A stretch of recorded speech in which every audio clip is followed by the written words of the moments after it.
Speedy with PHNX. We're at the ice stand in Scottsdale, and we're watching high school hockey today. I've got Kenny McGinley, the president of the Arizona High School Hockey Association. Kenny, tell us about this weekend. What's going on here at the ice stand? Yeah, opening kickoff. We call it our preseason seeding tournament. So everyone's playing 4 games. Chances for coaches to make final decisions on team placements and rosters. Also a chance for us to rank our teams for division placement. Fun weekend because we've got the ice all day long. Everyone's playing back-to-back. The lobby's packed. Yeah.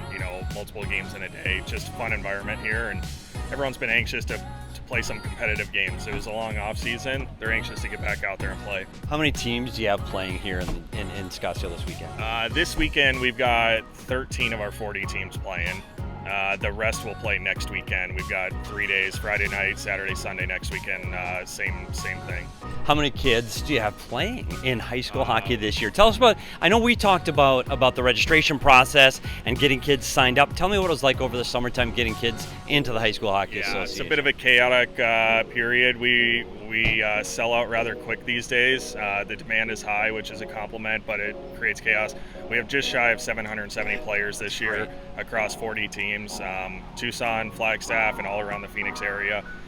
Last year we had 769, which is the most we ever had. We're right on pace for that again this year. So hockey works in the desert.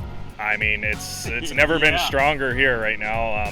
The vibe in this building tells you all you need to know. How about, I was at the state championship last year at the Mullet.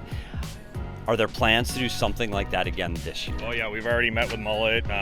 Obviously we're ahead of schedule. Last year on this date, Mullet wasn't open yet. Last year's game that you were at was, I would say, a success. Fantastic. It's the most exciting hockey game I've seen in a while. So we're already in the works of getting that on the schedule. Should be the same weekend, February 4th, All-Star Weekend. We're looking for a bigger crowd this year. Well, last year it was Desert Vista won the Division I state championship. What does the field look like this year at the Division I level? I think we're going to see some new surprises this year. I think Desert Vista graduated a lot of their key players that they won with last year, which is natural, chain of events. I think we've got some new additions. Mountain Ridge looks really good this weekend. Basha Perry, we just watched, looks really strong. Pinnacle and Notre Dame are our perennial front runners. I think it's a little more wide open than it was last year. I think last year I knew Notre Dame was probably going to be in that game. This year I think there's 4, 5, 6 teams that wouldn't surprise me if they're there this year. Well, I'm going to let Kenny get back to work, but I want to let people know that PHNX is going to be around high school hockey all year. So check in weekly for your high school hockey updates, your high school hockey players, the game of the week, all that. We'll keep you in touch on PHNX, and we'll see you real soon. Thanks, Kenny.